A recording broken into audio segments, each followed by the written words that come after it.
The game has been played continuously for hundreds, if not thousands of years.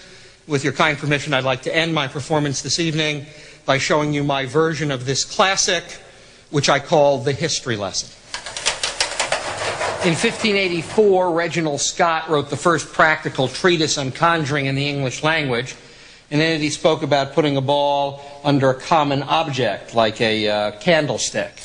He also said one might use a salt cellar, a bowl, or even a cup, and if the conjurer was clever, he could make the ball vanish and appear almost at will. Only a short time later, the game was played with bowls of china, played in the Orient. Anthropologists love the concept of independent invention. In Western Europe, it was played with cups of cheap metal, like tin, which on occasion have the strange ability to seem penetrable. This evening I'm going to use cups of spun copper, personal favorites for a reason I will not reveal. One of the things I love about this game is it independently exists in the genre of the gambler as well as the magician. This is a scene you may remember as the old three-shell game. On the English race course, it was called thimble rigging. In the language of the hustler, it might be known as the hinks, the dinks, the blocks, or the nuts. The idea that you'd either put a ball or pretend to put a ball under one of the cups, but the ball would appear where it was least likely. Once again, if I place the ball over here and I move this, moving these cups, you might think the ball was here, but it jumps to over here. One last time. This is why people have been known to lose houses and even clothing playing this little game. One last time, if I place the ball here and move that to here, the ball now jumps as well. Now, a conjurer would do this in a slightly different fashion. The conjurer would take the object, put it in his hand, make it vanish using a magic wand.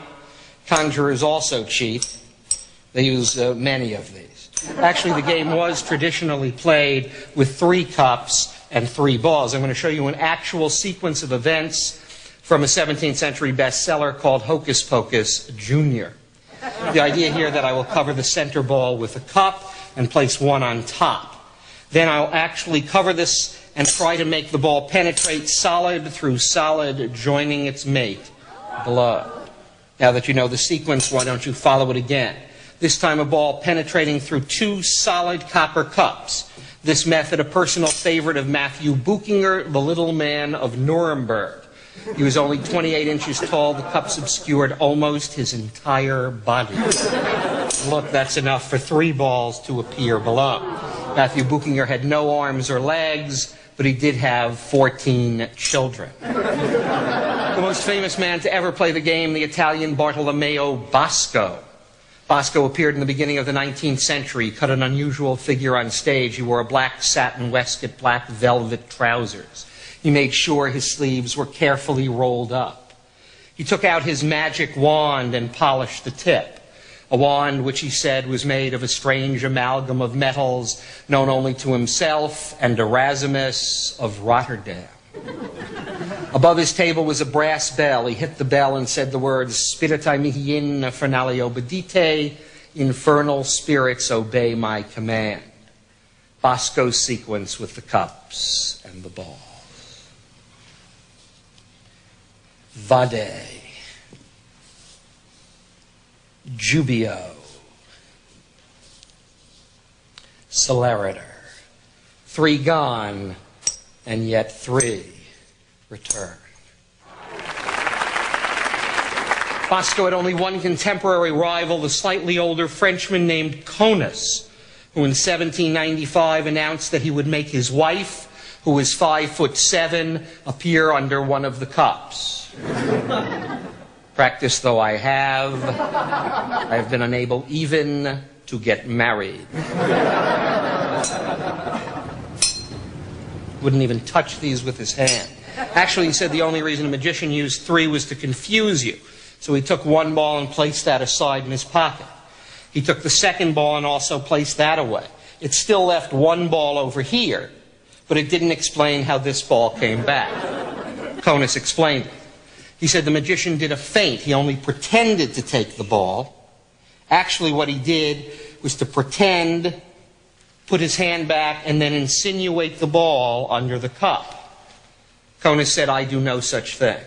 When I place the ball in my pocket, it really stays there. How could it come back, and indeed where? Perhaps back to the 16th century. But many of you may prefer the game the way it was played in the Orient, with 2 bowls and 2 balls. Or you might prefer the European version with 3 cups and 3 balls. And if you have been paying attention, you know there would be 1 ball under the center cup, but now there are 3. And that's the way the game was played for another 120 years, until it was revolutionized once again by Max Malini, the man I spoke of earlier. Malini would take 3 glasses and wrap them in newspaper. He would take a cork from a wine bottle and cut it into 3 sections. He would take the 3 sections of cork and place them in his pocket. Then, fashioning an impromptu wand out of a celery stalk or an asparagus spear, he would tap the glasses and say, "Spiritai mihi in finale obedite," or anything else that came to mind. And that's the mystery of the cups.